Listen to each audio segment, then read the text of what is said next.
great to have you back here in Chile. Yeah. And what do you think of the conference? It's wonderful from different levels, right? So for one level, you bring this international scholars come, they travel far. So like for two, like Thomas and Lydia, that's their very first time come to Latin America. They have never been there, although they've been Europe, Asia, but they never been Latin America. You brought them here. So I think this is a great event, very unique to bring these scholars together, interact also with Chilean scholars. I think that it's ideas travels. So you provide this opportunity to allow this traveling possible. So I think this is a very excellent event and an excellent platform. And also you're so busy. I see you do multiple things. I feel like, you need an assistant, Yeah, I know. to do I online and yeah. walking around to calling for the car, all this. So it's great. I'm very grateful. Thank you so much. No, thank you to you for coming. Yeah, I'm very grateful. We are very grateful, and we're very lucky to have you here.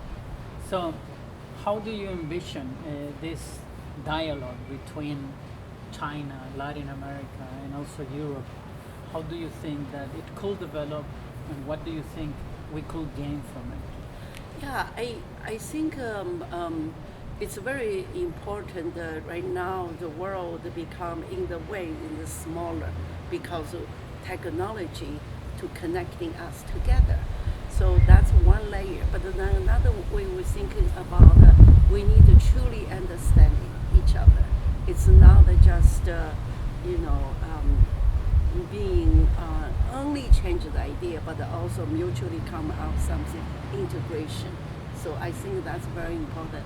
From this trip, with the last trip, I noticed there was more Chilean scholars to learn Chinese, to understand Chinese culture, and to do a whole range of things. It's just amazing. They actually, you can talk with them in Chinese. So this is a very, very good phenomenon. That's something new. I don't think I saw anyone doing Chinese culture, learning Chinese language, 2014. But this time I met a few, and then they do Chinese history, they do Chinese acupuncture, they do Chinese, a text Taoism. So it's great. As far as we see the envision, I think we just need mutually understanding more interactions. I have no idea. Actually, Fernando told me this morning that lots of Chile's, the Santiago's public buses is come from China. It's the electronic bus. The new fleet. Yeah. Oh, it's amazing. I do not know that. I did not know this fact.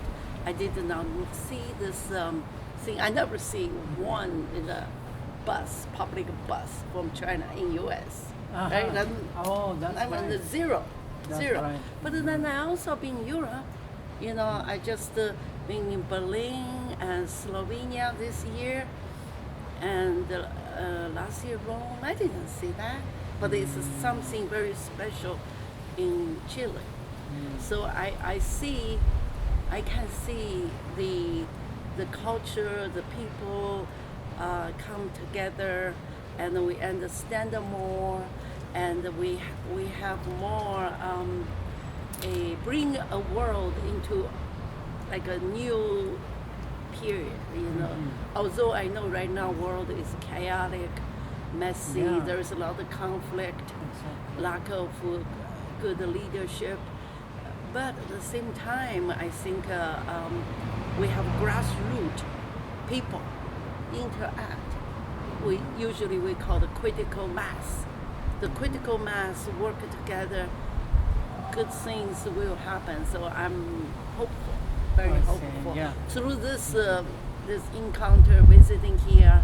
By the way, I see this when I first arrived. Get out the airport around 6:37. The sun rising, it's so bright, so beautiful. Wow! I said I missed this sun for so many years. That's where I grew up in China. We see the bright sun come up in early morning, but now you can't see it, And it gives me lots of hope. Yeah, that's great. And specifically in reference to Taoism, also keeping in mind what you just said about the need for mutual understanding, how can we achieve that in a context in which we are becoming increasingly divided, increasingly away from each other, right? Right. I'm thinking about Trump in the US, Orban in Hungary, in Europe, Milei in Argentina, now Cast here in Chile. All of them have this anti-immigration narrative, right? Yeah. And how could Taoist philosophy contribute to mutual understanding in such a context? Yeah, I think this is very important in this conflict, chaotic time. I feel like we need more Taoist teaching, Taoist wisdom, because the fundamental principles, Taoist principles, or Taoist philosophy, is to talk about this role. It's called suppleness. Now, suppleness we can think it is as a virtue. It's a virtue. It's a moral virtue, ethical virtue, and plus also it's some virtue every individual should cultivate. So this suppleness idea is we always create a space, the space for interaction, space for mutually understanding, space for like a compromising, complementary space. We are working together and toward a better future. I think what we really lacking right now in the world is we have a healthy space. We can just have normal fundamental dialogue, right? That's what the Tao you talk about. The highest virtue should be like water. What is about the water? Water is a flexible. First of all, water is nourishing many other things. Allow many other things exist. So that, in other words, we should create a world is livable for all, regardless in ethnicity and regardless economic status, regardless we will see socially defined distinctions, different cultural backgrounds, but we should all respect to each other, allow everyone has a space to flourish. I think that is kind of like water's lesson, but also water is flexible, adaptive, yielding, just like you see traffic lights. You let the others to go. They might have something to rush to. So yielding to listen to others, also to heard others. You're not you hear it, but you also truly you listen, but you also hear it. So I think that is Tao very much emphasized or promote back 2,000 years ago, even without this chaotic human condition, the social conditions.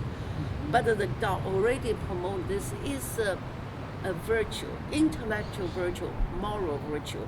So we should be create this win-win situation.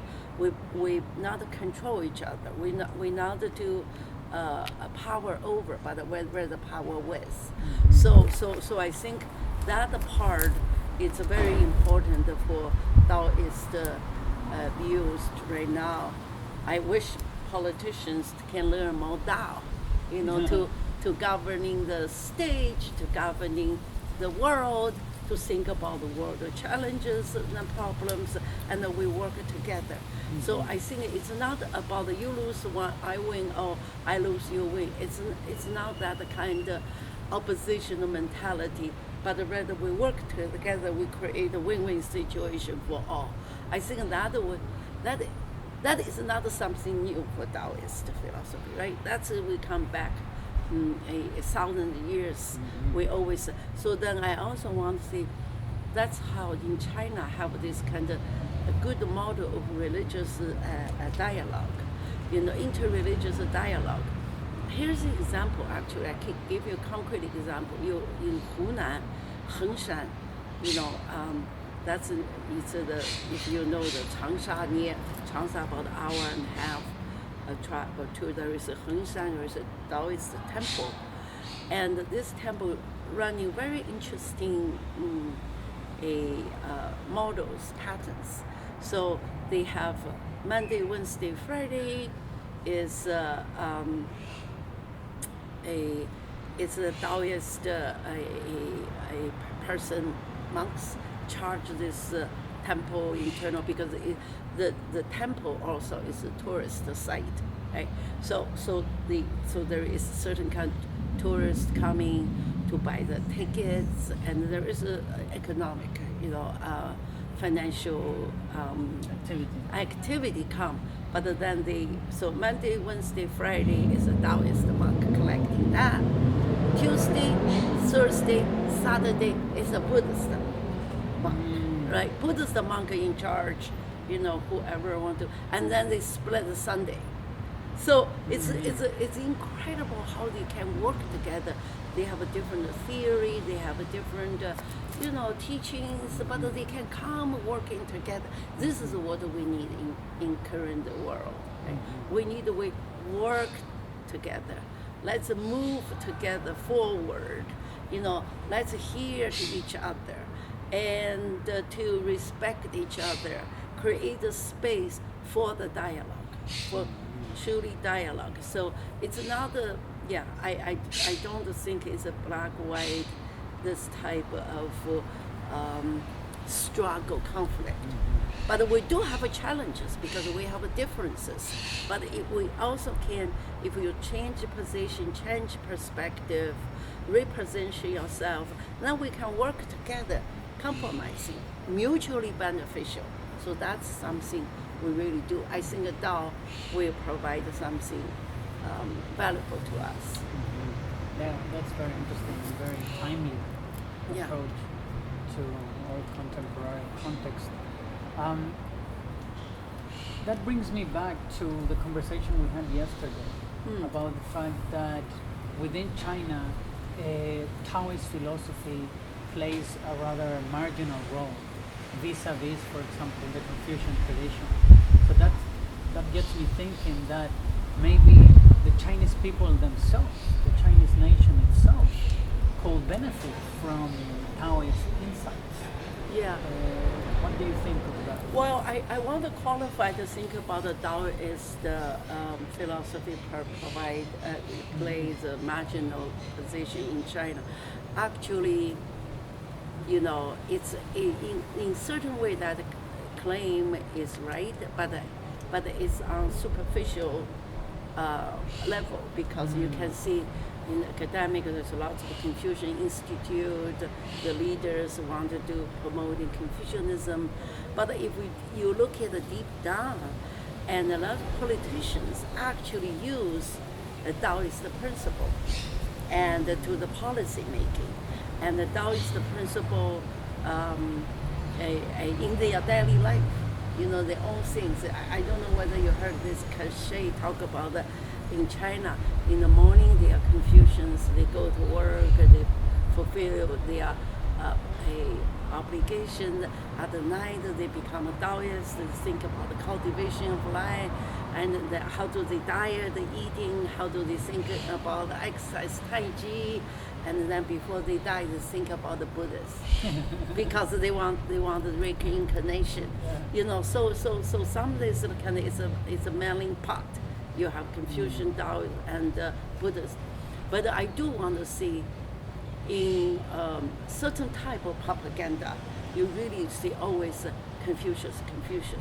But you also see Taoist elements. For example, China's idea of soft power. If you heard of China's soft power, and also you look at Chinese history, China really not colonize any place. It never happened. So people also wonder, oh yeah, do China become strong? Do China going to go somewhere to colonizing the world? I think not. Because why not? Because they have a Taoist principle. It allows things to not impose your own things to others. So I have talked a lot with Africans, African academics, the leaders, and I always wondering, said, hey, China going to your place. You can see China right now have a massive, we will see appearance or massive things they do in Africa. How that is different than, let's see, back times, European going to Africa. How Chinese do different. So there is over again, even this summer, September, I met somebody. We have the conference in Berlin, Germany, and they talk, no, it's very different. They said the Dutch or not European going there, they're going there because they want to get something for their own purpose. They want to get things from Africa, bring back to Europe. It's a very aggressive mentality. But the Chinese going to their current time, they appreciate because they're building the infrastructures. They're trying to say, okay, what is the best for you, but at the same time, they benefit for it. It doesn't mean they just volunteer work going there. No, they do have a profit, a benefit, but the foundation is to how can we do it for, to help you to grow. So I think that is a lot is Taoist principle in practice. I do see a lot of, Deng Xiaoping have this view of foreign policy, kind of is a 韬光养晦. It's really yin yang, hiding our strengths and cultivate our weakness and be in this world. So that is, I feel like I still seeing this. Of course, I'm not a politician. I do not know what will be happen in future. I'm just guessing. I do see with the Taoist philosophy really put a certain kind of buffer, in Chinese policy making, Chinese leaders' mind mentality. Yeah. It seems to serve as a way to contain the excesses of a Confucian outlook on things when you present it that way.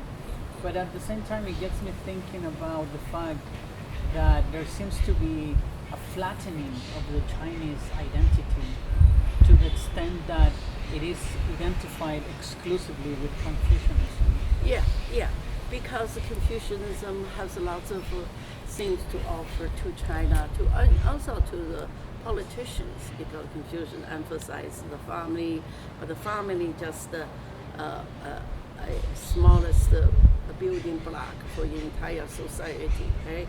And then if you can honor your parents, then you can have a potential to be a good citizen, then good citizen. So it's patriotic, very patriotic.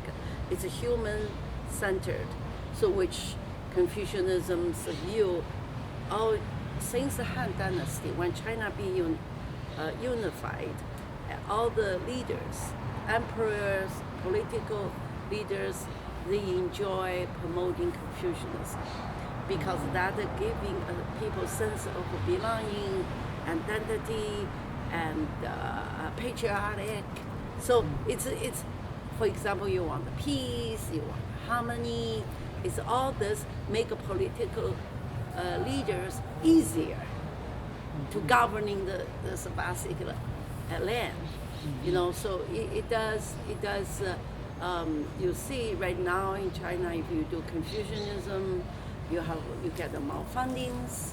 and so it's beneficial.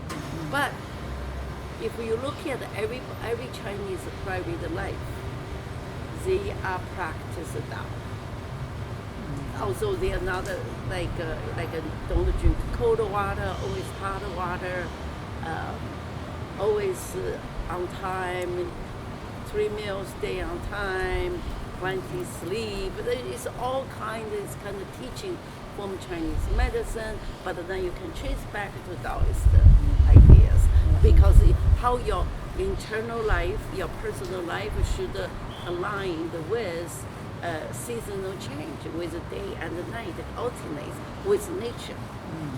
So, yeah, that makes sense. That's interesting.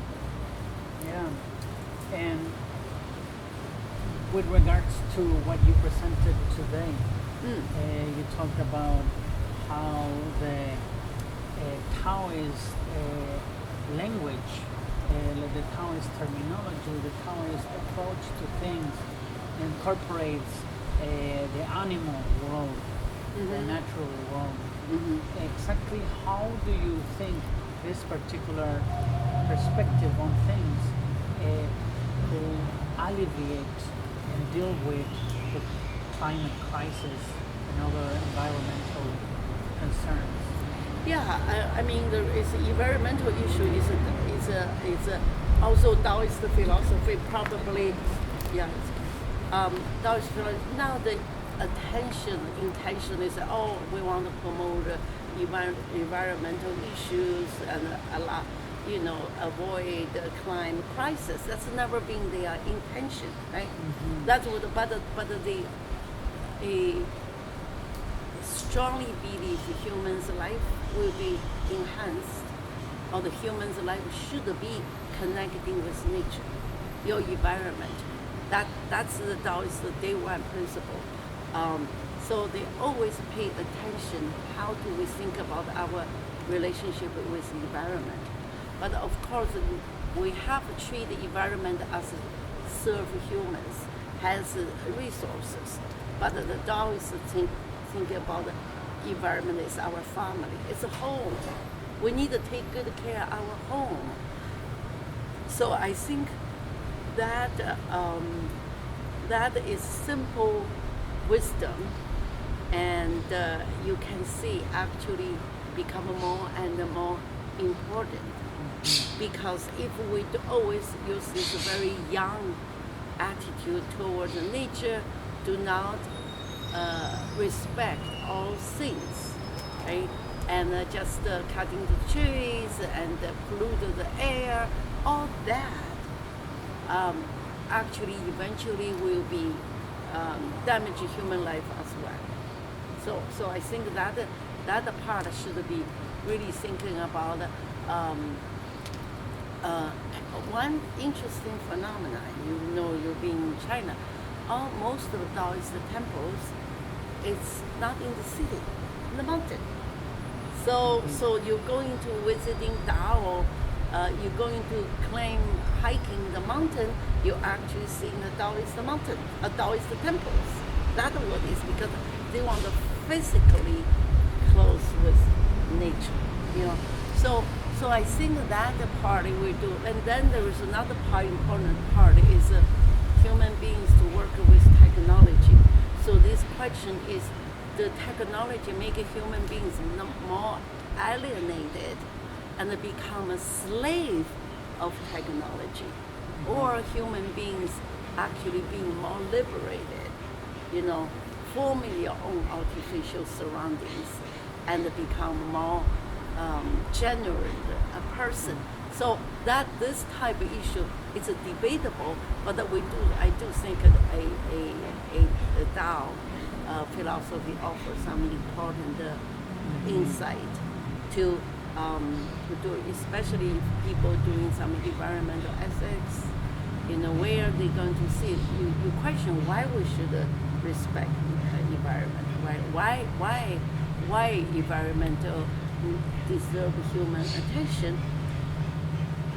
You can have a different count. There's one utilitarian, better for human beings, but then think about that, then you're still human-centered.